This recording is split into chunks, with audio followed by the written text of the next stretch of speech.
their story that ends up in the book, but it's the emotional resonance of being someone who realizes that you can have a beautiful life and love, and Joseph and Evelyn have a beautiful life and love, but it doesn't make it perfect.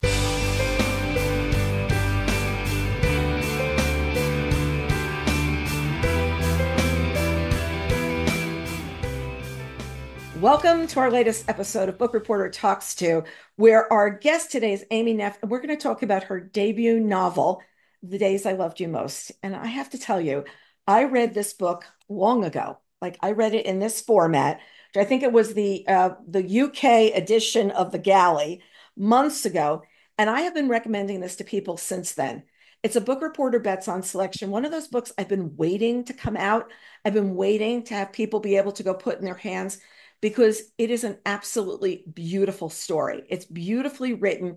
And we're going to talk about it because you see, Amy's young, and I'm trying to figure out how she wrote so beautifully about a really mature relationship. It absolutely blows me away. And that's what I tell people every time I talk about this book. So I'm not the only one that really loved it. And when I'm interviewing her before publication, so I'm going to give you some pre-publication feedback that she's gotten. First of all, in a starred book list review, it said this bittersweet tale is both heartbreaking and heartfelt, will leave even the most stoic reader with tears in their eyes. I agree. I went back and read the ending a little bit ago. There were streaks. Okay. The other thing that I'm seeing is Publishers Weekly said Neff debuts with a moving story of love and mortality. Poignant revelations and dramatic turns ensue. Fans of the Notebook will gobble it up. I agree there. And then Jodi Picoult, we all know Jodi, okay, shared, I've never read a story quite like this, deeply moving, complex novel. The truths we owe ourselves and others, the difference between self and selflessness, the parts of love that make us want to leave and the parts that make us desperate to stay. Three, like, can't put it better in words. And with that, welcome, Amy. So nice to have you here. Thank you, Carol. I've been so looking forward to this. I tell you, when I think about this book, I'm like, where do I start? So I'm going to let you do the overview on the book and tell us Okay. about the days I loved you most. Sure, sure. So it's a love story, and it tells the story of Joseph and Evelyn, who have been together for their entire lives when she receives this tragic diagnosis and he decides that he can't and won't live without her. So they make this decision to take control of their lives and have a say in how their story ends. And they're completely together on what their decision is going to be. And then they need to present it to other people. But let's Mhm. back up for a little bit to the setting, because the setting is something that was important to you and your family, and you feel like you're there. I feel like I saw these houses. I could picture where they were next to each other. Tell us about the setting because it sets up the book so well of where these two people are going to go. Thank you. Yeah, the setting is a character of itself. It really is a very big element of the story, and it's based on this special place that I had growing up. So it's a fictional town in the book. It doesn't actually exist, but it's based on this place where my family has spent summers since the early 1900s. So my kids, much like Joseph and Evelyn's grandchildren, my kids are the sixth generation of our family on the same strip of shoreline. Wow. And so when you were doing this, you were picturing that house and what the memories are all the years that were in that house. I mean, if the walls could Oh talk. yeah. Yeah, I wanted to really capture that feeling of belonging and sort of that beautiful chaos when you're surrounded by extended family and there's a revolving door, at least in my case, there was like a revolving door of cousins and aunts and uncles and just people in and out all the time. And we'd have these long beach days and then these loud family dinners.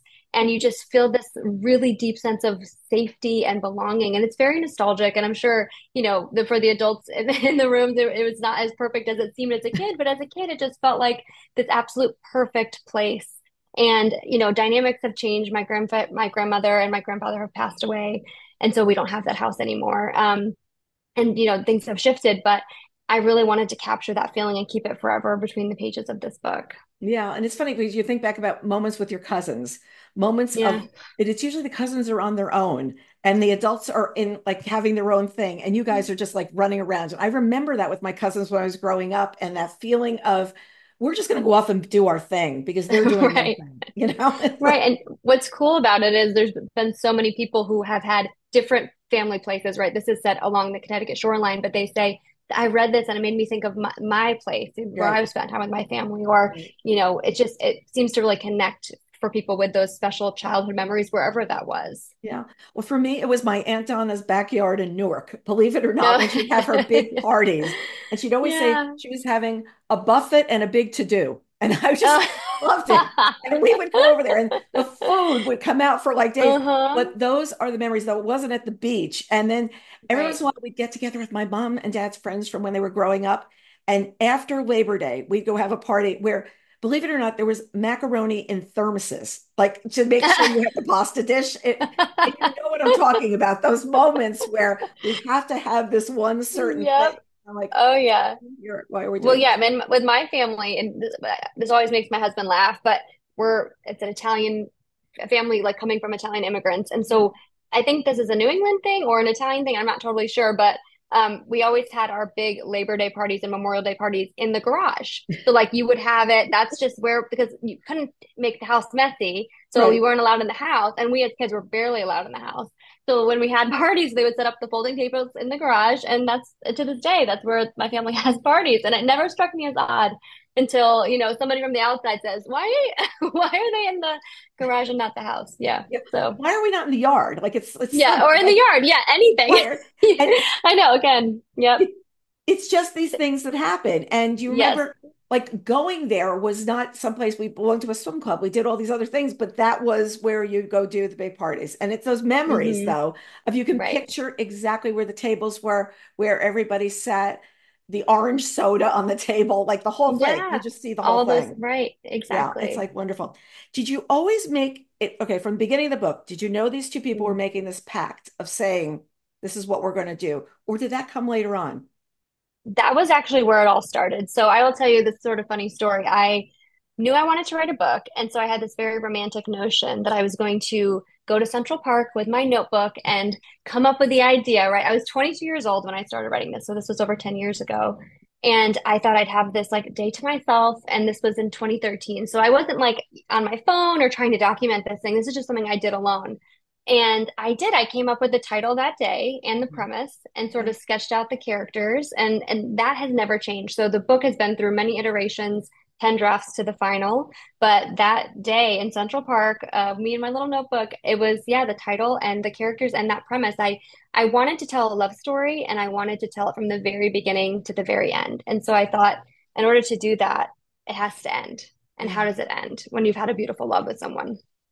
Wow. So it starts with this very, very powerful story, and then you write around it, or powerful concept, and then you write around the Right. powerful concept. Right.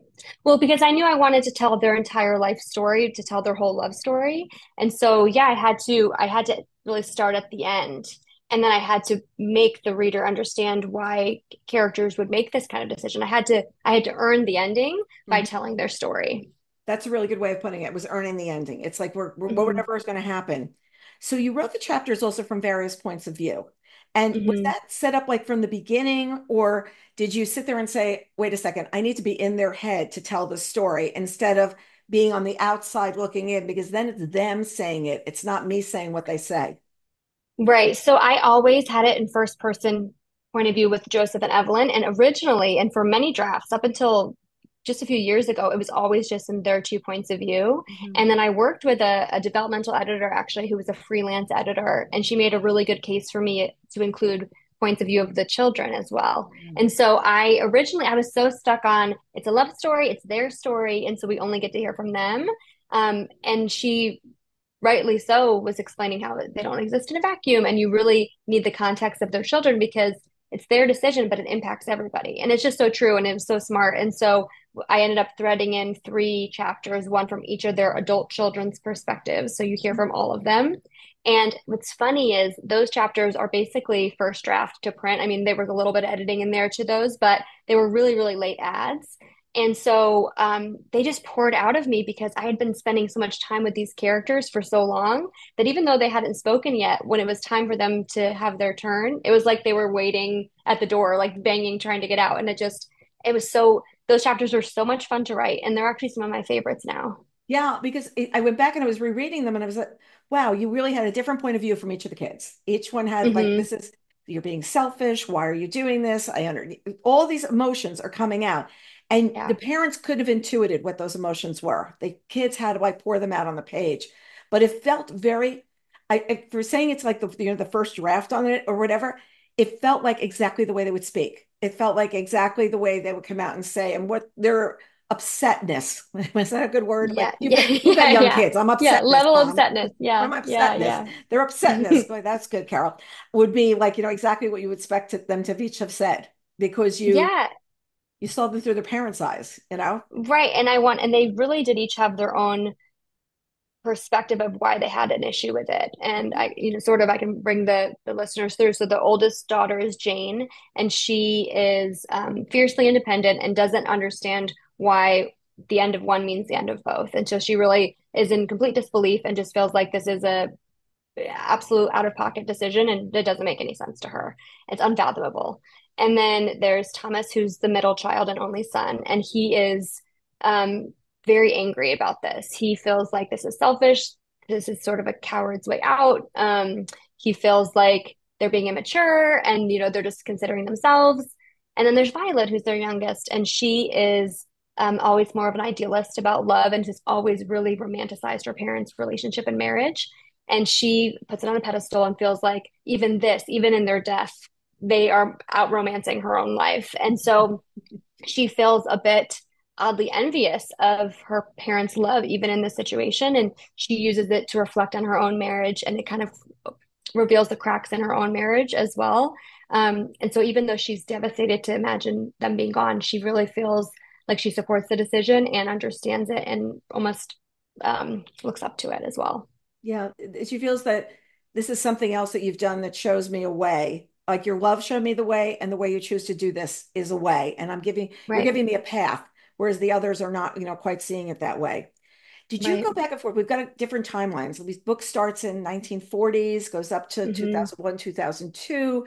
Did you Hmm. pick that timeline right from the beginning, or did you play around with a little earlier, a little later? Because you got, as one of my friends says, you got to do math, and Yeah, somehow, so much math. You wouldn't even believe the amount of math that goes into writing when you're moving with shifting timelines, but yes. yeah, it's like the math of if I start in 41, then what was Hmm. your what will be going on here in their lives or whatever. So was it always starting that time frame, like, against really the backdrop of World War II, like right in there? Yeah, so a lot of things change in the book through drafts, but that pocket of time was always consistent. And I think part of the reason was that I really wanted the book to feel timeless. And it was important to me that we didn't enter a time period where they had a lot of technology. And I Right. didn't want the characters to be texting and I didn't want them to be on the internet and different things like that. And so that part of that is the motivation to setting it a little bit earlier in time. But a lot of it is the math, right? If they have to be a certain age, Yeah. then they have to start at a certain time of year. And so I wanted to center it between World War II and 9/11 because there are some things that happen that sort of those are catalysts for different events in the story. So I wanted to root the characters in space and time, and I also give the reader something to hold on to so they know they feel that passing of time. And it also informs what's going on in the characters' exterior lives and their interior Mhm. lives Mhm. because for instance, Evelyn really struggles with being a wife and mother, and that happens in the 1950s. And so she is just really a product of her environment. She has these big dreams that she isn't able to chase, and a lot of it is just because of the time period. So that happens. Her having babies and growing her family happens in the 1950s. And then when you're in the 60s and 70s, you're dealing with issues that surround the Vietnam War. And sort of along the way, you really feel the passage of time and you see how, because again, these characters don't exist in a vacuum, how what happens around them affects them too. Yeah, yeah. When did you go back and forth writing the different timelines, or did you write everything that happened in the 40s at once and then everything that happened, or were you going back and forth besides switching points of view and characters? Yeah, right. I think I did all of the present day first and then all the past first, but Oh, I did so many revisions that I was jumping back and forth all the time. yeah. And the tricky thing about writing up something with this kind of structure is when you change one thing, you really, the ripple effects are massive. And so writing a book like this means that you have to do so much rewriting when you even make the tiniest change. And that's the case with many books, but because everything sort of relies on the last thing that just happened, yeah, it can be a little tricky. And if the thing didn't happen at the beginning because like you, okay, so back at the very beginning, I actually pulled this today, the early days of young love, their arms brushing each other, their fingers laced together. You capture that as well as the mature relationship. Which one was easier to write, those casual days back at the beginning Mm. or the marriage days? So I really enjoyed writing them in the 1940s. That was always really fun for me to write the young love. And I think I always had fun when they're having fun. And I think it was much harder to write the stuff when they were having a hard time Yes. because, and I will say the book has matured with me as well. So I started writing in my early 20s. And since then, I have two children. I'm married myself. And so I think my idea of a lot of these things has matured and grown. We've sort of grown up together. This book and Yeah. I have been together for a third of my life. And Wow. so it's been really interesting and a learning experience for me to write these characters over time Mhm. because I got to see the way they change, but they get to see the way I change too. Yeah, this is where my life went. And all of a sudden, when you have Yeah. children, I think marriage is one thing, but children change everything because, Yes. and it's really interesting when you go from one to two. One means there's three possible relationships. With two, it Right. goes to 11. And I remember Oh, is that right? somebody said that to me, but you think about it, it could be the two of Yeah. them together, three, like you could do this. Yeah. Yeah. And Yeah. that Yeah. was the All the reason factors. having two changes everything. So here you've got three children. So it Hmm. exponentially changes the family dynamic just goes through so much as Yeah. you add more family members and you add their opinions on things and who is this way and who is that way. And somebody's right and somebody's wrong, always, always. And I really enjoyed writing the family dynamics. And it is at its heart a love story, but it's very much a family saga as well. And you see this family over decades and you see them before before the children are born, but you see them raising their children to grown adults Yeah. and the ways that their Joseph and Evelyn are my main characters with the way their relationship impacts their children. And but I just love sibling dynamics. I'm one of three children myself, and I just think the ways that the ways that your siblings know you and the way they can push your buttons and the ways that nobody can talk to you the way that your siblings can talk to you and get away with it. So I really enjoyed playing some of that out in those really tense scenes when they say some things that like you don't say to people outside your family. Right, right, right, right. Yeah. Are you all girls? Are you boys and girls? What's Two girls and a boy. the girls and a boy? Is a boy in the middle? Yeah. No, I'm the youngest and my brother's the oldest. So Oh, it's okay. yeah, yeah. Okay, And I so a have little bit two boys different myself dynamic than in the now. books. So okay, Yes, yes, yes. they meet in the 40s. That's Joseph and Evelyn, and then Joseph and Evelyn's brother head off to war together. And there's a whole Hmm. thing that happens just from there and has a huge impact on their relationship in a lot of ways. Did you always know that they were going to off to war and something was going to happen? Because, I think that while we've been to war through the years, Hmm. nothing has been Hmm. quite like that, where the Right. guys, like my parents talk about, the guys in the neighborhood all went to war, like everybody Hmm. went. And then there were certain families where no one could be drafted anymore because so many people were Right. overseas and what happened there. So, was that something that you were thinking about, that relationship being like here, like back there? It's a friendship. And then what happens? So I had a lot of note cards to sort through what was going to be happening. And so when I was again doing that math of 1940s to 2001, I did a lot of research on what is generally happening in the world in each of these decades, so I could sort of place what could be happening to those characters. And so I knew that the war was going to have an impact on them, and they'd be of age to be sent to war. And so it was always pretty clear that that was going to be something that they grappled with. And I won't spoil anything of how that all goes down, but um, there's a lot of times where those moments in history become catalysts for bigger things that happen to the characters and they create conflict. So as a writer, it's I think a really great tip to be aware of what's going on in the world because you can use that on the page. And if you don't use it, it's almost like a missed opportunity, but also it doesn't feel as real. Yeah, how did you miss that? That was like a big thing that was impacting what was going on. And it's like, well, Right, right. crazy. So the bookends of the World War II, the 9/11. Yes, it's devices today. I mean, we go out to dinner at restaurants and every kid is on a device. I Everybody know. is like driving around. It's just the craziest thing when you sit there. You could sit in a meeting long enough and everybody's on their phone looking at what's going on. And I how did know. we not do that before? How do we not know everything about everybody all the Well, time? you also just had the mental space Yes.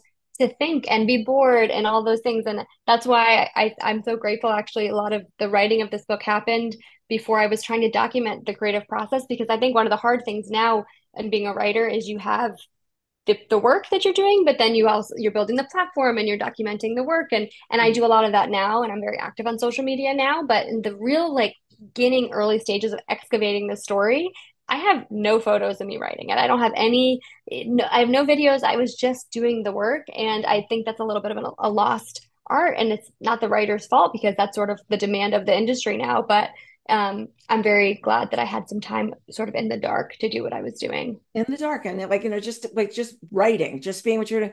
And so Yeah. many writers when they go to write the book two, like book two, I have to turn it off. Like I have to turn off promoting book Yep. one and being me. Either that or I'm never going to get book two done. Like it's just never going to happen. And It's two I different have a parts of the number of brain. authors that we work with that are on deadline this summer, and it's like, oh my God, I'm in the cave. Like I'll be out like next week. Right. Of a writer I want to see when I'm out west, and she says, I'm in the writing cave and I'm not coming out for a while because you really do have to turn the world off. And it's You very, very do. difficult to do because these days Hmm. everything's every place. If you're writing, you have to be on the computer with no internet. And if you have to look something up, you say, look up later. Don't do now. Right, right. Make a note. Make a note, go do this, da da da da da. Well, one of the things that you did was a very special moment with Evelyn, who's a pianist, and you created this fabulous moment. And we won't give away what it is or whatever, but I feel like that was such a fabulously a defining moment in the book of making someone's dream come true and having this thing that you could do that you've held back on your whole life. And was that there from the beginning, or was that something that, I've got to give her something. I've got to give her something special. Housewife from the 50s? Right. Yeah. I always wanted her to have some sort of artistic leaning, and it would be too on the nose, I think, to make her a writer as a writer myself. So I explored other avenues, and music was really Evelyn's passion. And it was pretty cool because I was able to do a lot of really interesting research around this. So there was a lot of research, so much research went into this book. And back to your other question about writing older characters, I read a ton of books about death and dying and illness and end of life care, and just to make sure that those characters weren't caricatures, that they really were true to that period of time. But I also did research I went to the Boston Symphony Orchestra and I toured with behind the scenes and went and spoke with their orchestra librarians, and I toured a bed and breakfast in a seaside town and followed them around and asked them a million questions, and all of those little details became really the fabric of the story. So I don't know that I ever knew from the beginning, those early days, what that dream would end up being. And her dreams, she has sort of this list of dreams that she works throughout the book, and that has grown and shifted throughout different drafts and how that worked. And there was times where it was more a bunch of little dreams and not a big dream, and then I realized she needed that big dream, and so I gave that more life. So that has definitely shifted with time. But going and visiting the symphony orchestra myself and seeing um, just how to make some of those things come alive on the page were really fun parts of doing this and Yeah. this process. It's the research part. It's going out and Yeah. seeing how would it be real, walking through that house, looking how a bed and breakfast really runs, how people trip over each other, how they, Right. bump up against Right. each other, all these kind of things that make it really good. And even all the senses too. I think it's so great to go in person because I even say in my acknowledgments that Joseph's keys jingle because I followed you around. And it's just those things you pick up because I heard on his belt the keys jingling. And so it's all those things that you maybe wouldn't have thought to include until you go and see it in person. Right, right. It's things like my dad carries money in a money clip, like a money clip, Right. like not in a Right. wallet. All those little Those yes, little yes. tiny details when you look at somebody's life that you might not have looked at before. It's Hmm. it's all different. The one thing I'm very, very impressed with though is you're young. You're young. You said you're young, and you are, and you're writing authentically about a very long marriage. And there's an ebb and flow to it. It's not all perfect. And a lot of people, when they're your age, are still doing what I call the perfect husband, the perfect kids. Nothing's ever wrong. Like everything, Sure. the house is perfect, everything. And I always joke that people get around 40 and then like, maybe like the socks are on the floor, or maybe da da da, and it's not all perfect. And in my book club, I remember one of the women was saying, my husband wants to organize the refrigerator, but the Asian spices on the right, like the Asian things. She's like, are you like kidding? Like if of all the things we're going to do, how about folding laundry? So Right. how did you approach this very mature look at marriage? Because in my 30s, I don't think I was thinking about it like this, I'll be honest. And I think a lot Mhm. of people are not. So talk about that. Yeah, I think that I've always been sort of called an old soul, which I think is what grown-ups tell kids when they're like a little too in their own brains and a little, a little too much of like introspective thinker. And so I think I've always sort of been tapped into and been someone who's listened and been really hyper aware and picking up on subtleties between people and cues, emotional cues. So I think I'm like a student of people and student of interactions. And so I've been able to, and then through things happening in my own life and I've experienced loss and heartbreak and difficult things and families falling apart and all sorts of things. I think all of that informs your experience. And I think the person who wrote this in my early 20s definitely isn't the person that I am now because of different things I've gone through as well. So as I've experienced pain, loss, heartbreak, and things in my life and losing people that I love and different things, it's just always been reflected on the page. And it's never their story that ends up in the book, but it's the emotional resonance of being someone who realizes that you can have a beautiful life and love, and Joseph and Evelyn have a beautiful life and love, but it doesn't make it perfect. And Yeah. I actually think that's what makes the real love story because it's the ordinary days, it's the everyday days that actually make a beautiful life. Right. And some people say, oh, the wedding is going to be the best day of your life. And I'm like, no, that's the start of your life. Right, That's not your life. That's not your life. right, My right. parents were married for more than 67 years. And my dad literally saw my mom like across the street and said to his best friend, do you know that girl that's walking with your girlfriend? Introduce me. I'm going to marry that girl. Like it was Yeah, very clear. And yeah, it's like this, and my mom passed away about 2 years ago, and my dad misses her so much every day. And the older relationships, there was not as much you had a life of your own. Like you didn't right. go do things quite the same way. And I think you've captured that, how intertwined their lives were. It was And like this. insular. Yeah, right. It wasn't career quite the same way or whatever. And I thought about that lots reading your book, but I know you've got stories about your grandparents who had those Yeah. lives very intertwined as well. So you know from what I'm speaking. Yeah, my grandparents, very similar story. My grandparents were together. They met when they were 15 and 17. My grandmother was in a skating rink and he worked at that skating rink. And again, this is Italian immigrants and they're first generation Americans. And so he saw my grandmother across the skating rink and said, "See that tomato? I'm gonna marry I'm gonna marry her one day." And he did. And they had a really beautiful love story. And my after he retired, my grandfather would take these long walks and he would snip off these tiger lilies and bring them home and she'd make a bouquet and then they would sit in a vase on her table and just things like that. They just always really made it clear that there could never be anyone else. And Hmm. then when my grandfather passed away, that was one of my first experiences of that real loss. And it was so sudden and unexpected. He had cancer and he was gone very quickly in his 70s. And then my grandmother outlived him for over a decade. And Hmm. so I think that was definitely somewhere in my mind when I was creating this story of just how bittersweet that is that you can have extra time, but you don't get to share it with the person that you love most, Right. and how we all have to say goodbye. And I actually met my husband 6 months before I started writing this book. We were Well, newly dating when we when this book began, and so it's been in the backdrop of our entire relationship. And I still, through writing this book, have not come to a better answer of how to handle losing him. It's just, mhm. it's I think I wrote this book in a way to grapple with my own fears around losing people that I love and just the feeling that no matter what, I mean, my husband is my absolute best friend. He and I never get sick of each other, and I know one day we're going to face the same thing. And Mhm. it just feels like totally unfair, Yeah. that you can have found your person, and so many people spend their whole lives looking for your person, and Yeah. then to find them and still have to lose them and really with no guarantee if it's a year, if it's 50 years. Right. So that's really the backbone of the story is just that tragic truth we all have to face and nobody is exempt from that heartache, but it also is the thing that makes life and love beautiful. My husband always jokes that he definitely is going to go first for only one reason. I'm going to empty the house.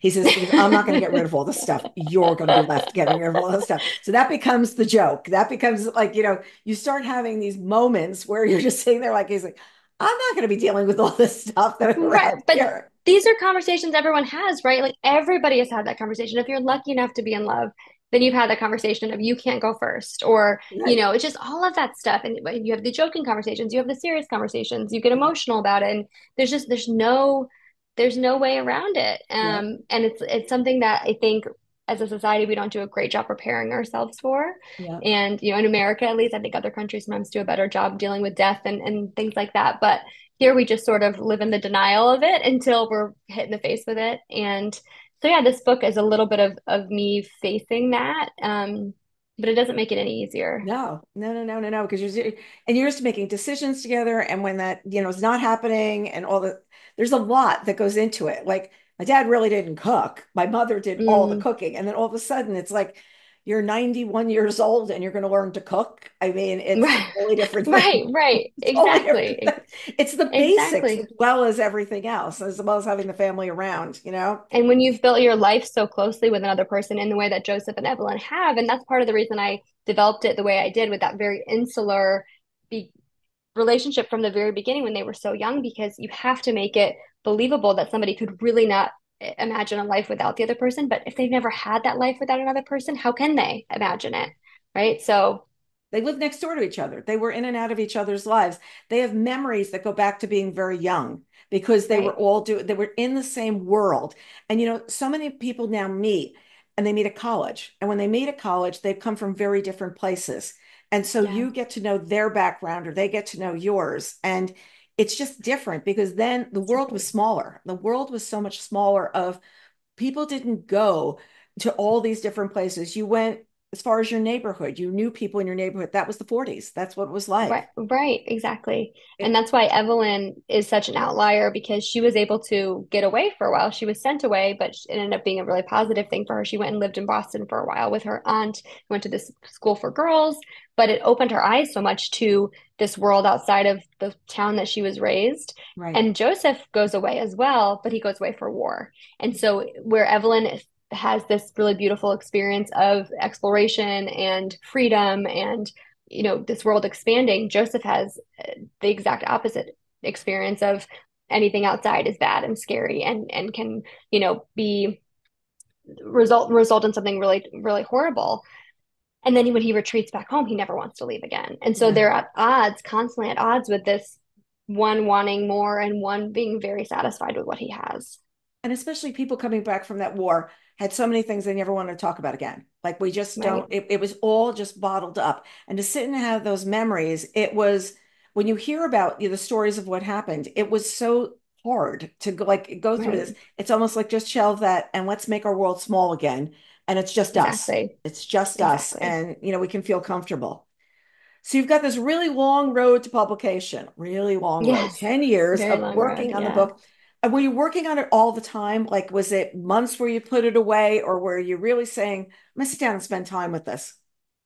So I definitely worked on it in spurts. So I'll give you sort of a overview. The first 5 years, I was in my early 20s, so I was just enjoying my life. My husband and I were newly dating. We got engaged, we got married, we bought a house, we got a dog, all the things that you do. And so the book was sort of a um, project that I turned to just for fun. And so and I never really thought being an author was a viable option. I had always written, so I'm not coming out of nowhere. I've written my whole life. I studied writing at an early age, actually at this really beautiful arts school in Connecticut, and then studied English in college, and I taught English for a short while. So it's always been the through line of my life, reading and writing.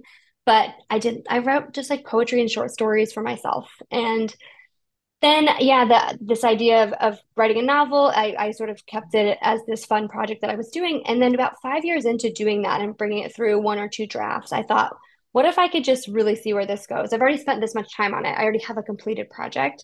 Let me see what can happen here. And so I began pitching it to agents and I got some good feedback, but no takers. And so I ended up working with a developmental editor, so somebody you hire freelance. And I did a 9 month page one rewrite of this book. And I know it's 9 months because it was timed almost exactly with my first pregnancy. So not totally by accident, but I started writing it and then, or sorry, revising it. And truly that I finished it actually, I had a false alarm with that pregnancy going into labor, and I had one chapter left. And I said, this baby better not come when this revision is not done. I actually brought my laptop to the hospital because I was just like, in case there's downtime, who knows?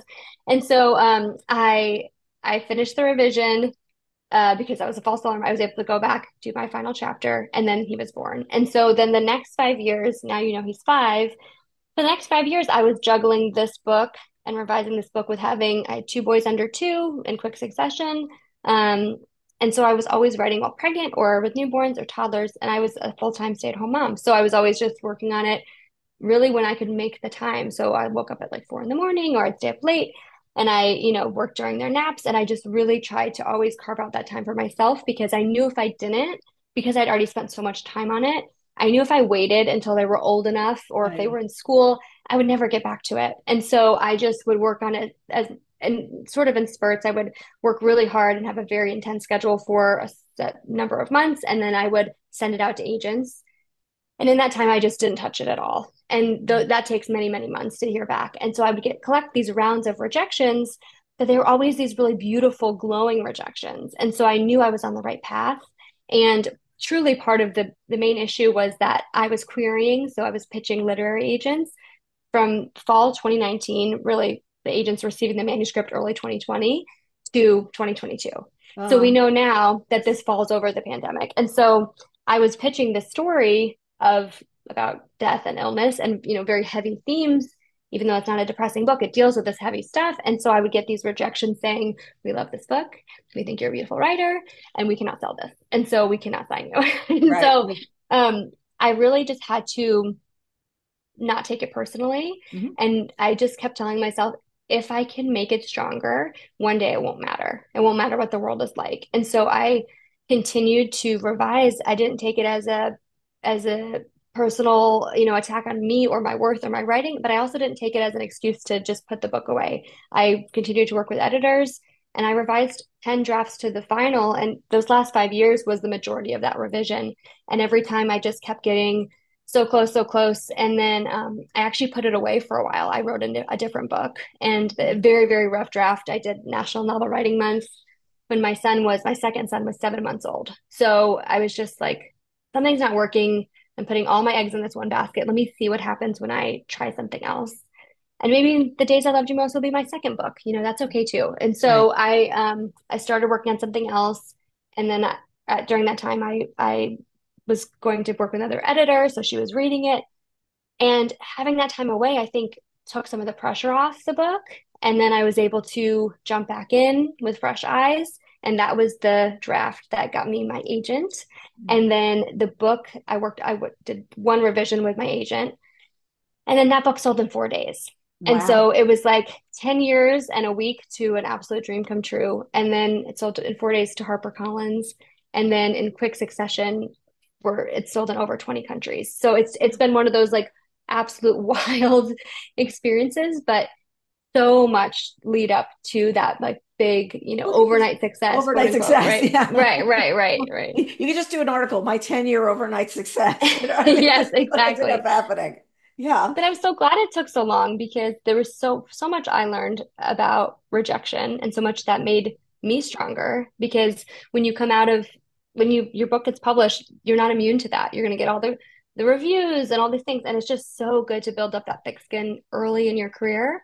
And so I'm better for it and the book is better for it because every time I went back and revised, I just uncovered new layers or I made different artistic choices that were then, just the book is so much better for it. And I would have been proud of earlier drafts getting published, but I'm so glad I was given that extra time to really sit with it. And and dealing with the rejection is a really huge lesson. And it's the kind of thing you could teach your boys later on too. Oh, you didn't make the Totally. baseball team, da, da, da. But for you to be resilient enough to sit there and say, I'm going to keep trying and I'm going to keep doing that. I believe in my work. And the Hmm. timing might not be right for my work. It's really difficult. It's because you get those notes. It's sort of like when you didn't get into the college you wanted to, and you get the skinny letter instead of, now they don't Right. even do letters. They probably do short emails, or no Yeah. email or something. But you either got the Right. big package or you got the little one, and you had to sit there and Right. say, which one am I getting? And rejection is a very difficult thing to overcome, whether it's with a love, with it's a project that you're working on, and for something you put that much work into. And then to sit there and go, Yeah. but you know what? This was the right time. You could have been promoting the book 4 years ago also. Think how many books. Look, a lot Oh of books yeah. came out on 9/11. A lot of books. If you go back and Oh, look, the corrections came out oh on yeah. 9/11. There are a lot of books. That was the day. And when you went back and looked later, you sit there and go, wait a second, why did that not sell that well? Oh, that's right. That's when it came out. And you just look at that line across. So there are things that in influence things that are on the outside that you have like no control over. And it's No, and pandemic. I'm right. The timing in hindsight was such a gift because one, I would have been promoting this book about death and illness during a pandemic. It would have absolutely been a very hard sell. But Yeah. also, I had two boys under two at that time, and I thought I could do it all, Mhm. and I probably would have not enjoyed any of it, you know. Right. And I was able to enjoy my time with my boys and I worked on the book and nobody was asking me for it so I could do it as I wanted. And then now they're old enough where I can fully enjoy this experience and give it its due. So yeah, it all work. I do believe these things, you know, work out, but it's the lessons inside of the difficult time that actually matters. It's the ability to take those things in stride and to realize that it's not personal and it doesn't mean your book isn't worthy and you're not worthy. It's also just not a race. And that's something I always want to tell writers. I feel like there's so much pressure to just get something published and get it out there. And it's just, you know, really good things take time. And it's Right. okay if it takes time. Right. TJ Newman, who I'm going to interview next week, had a debut novel that was, I think she was rejected by 40 different people.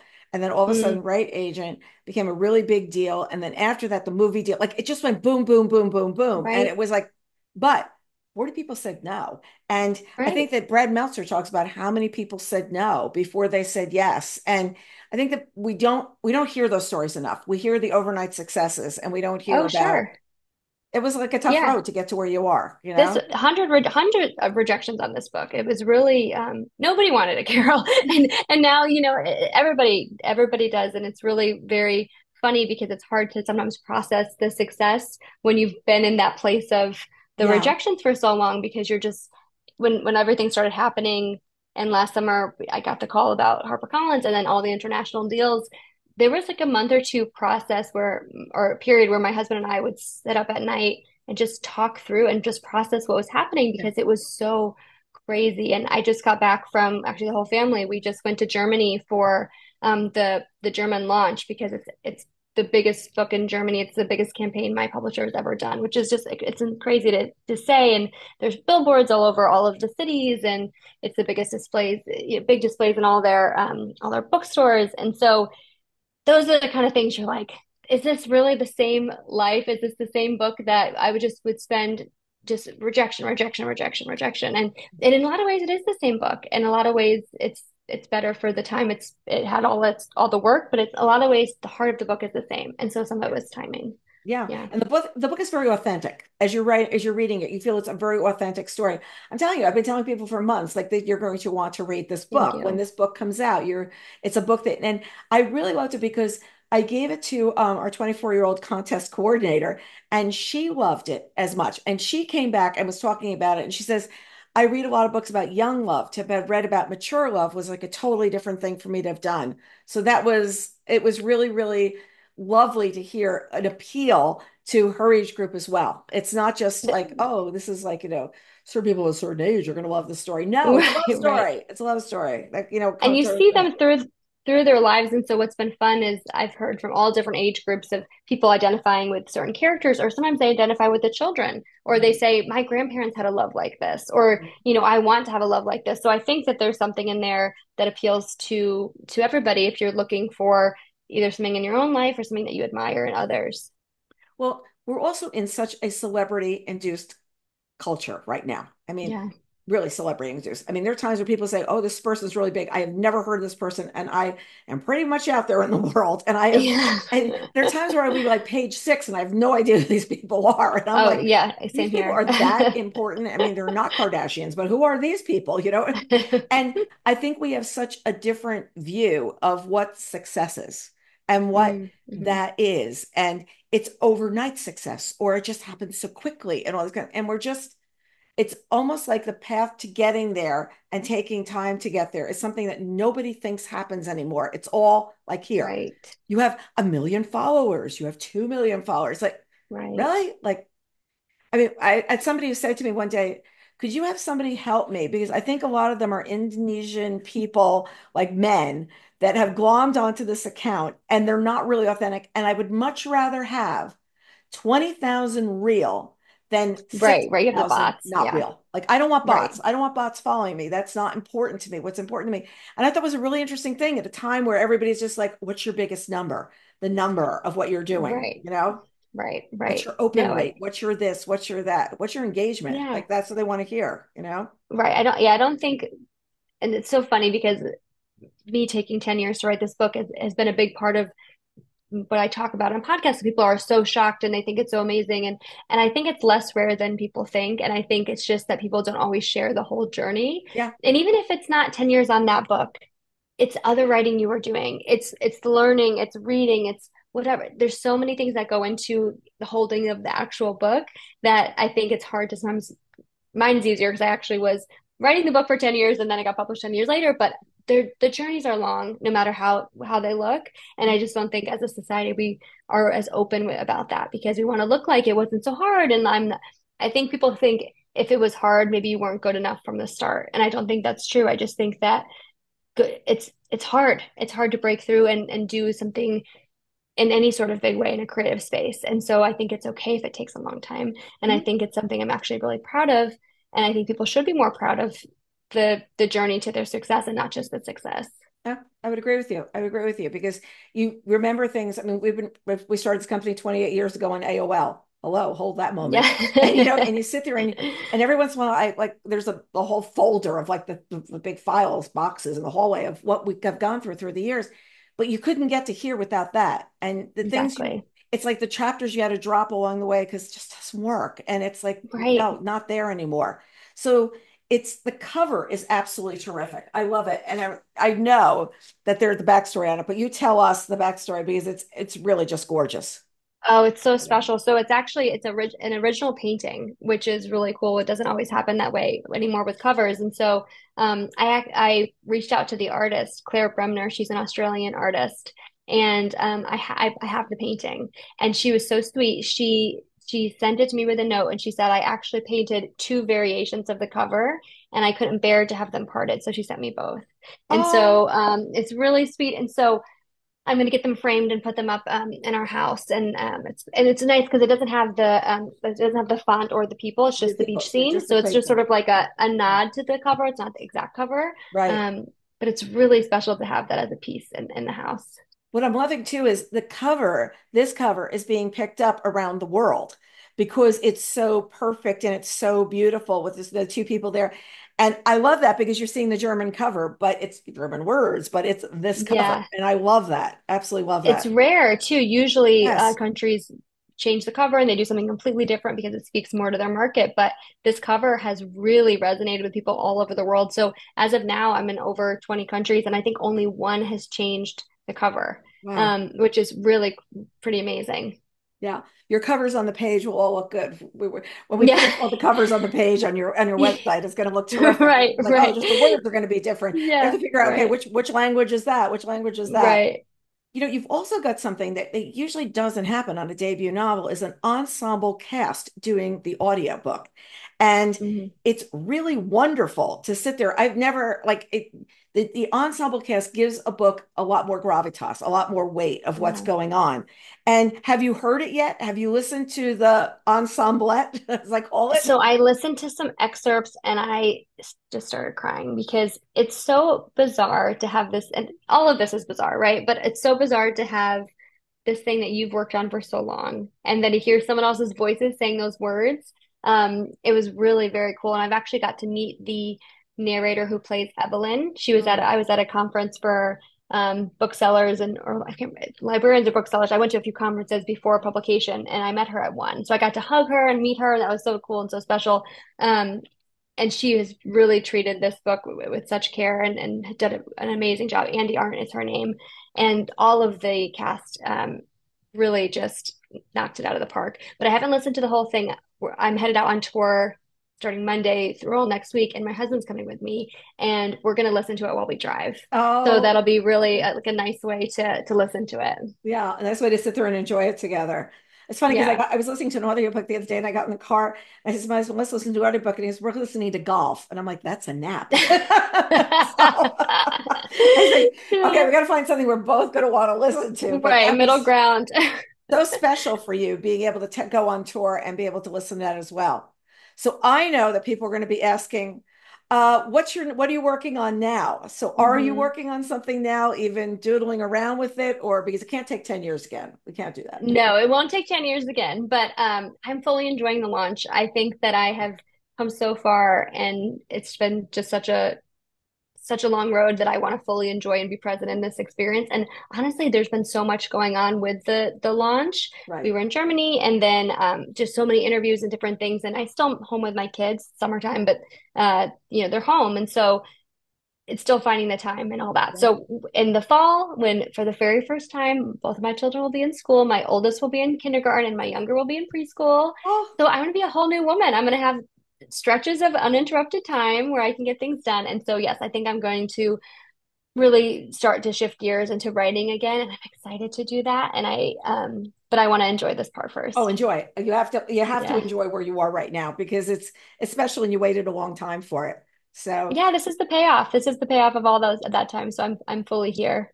And well, just I'm so going to tell grateful you. truly because you can take all that hard work and a lot of people work really hard and it doesn't always mean it there's no guarantee, right? So I feel really very, very lucky and very, very happy to be here. Yeah, well, it's a fabulous book, and I can't wait for people to read it and go back and start talking about it. Because when Francesca came back the other day when she was talking to me about it, I was so excited. I was like, "Oh, now I have Oh. somebody to talk to about the book." Because I often read things.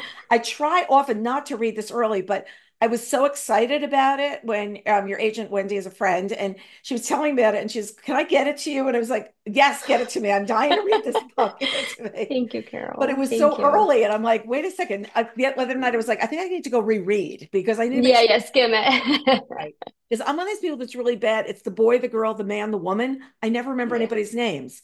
So later on, Well, and often when I write my bets on copy, I go the man, the woman, the this, that, and then I go add it later on because yeah. I just want to get my emotion about the book out, Yeah, on yeah. anything Well, else. you're inundated. You're reading, I mean, constantly you're inundated with things. It's hard to keep it all straight. But I wish you so much success. Enjoy every moment of the launch and where you go from here Thank you. because it's a very special book. And I'm looking forward to hearing what people say about it. So Thank you. enjoy. I'm so thankful for everything that's come and I'm excited to see where we go from here. So thank you so much for having me. And to our readers, look forward to seeing you, or listeners, we look forward to seeing you next time on Book Reporter Talks to.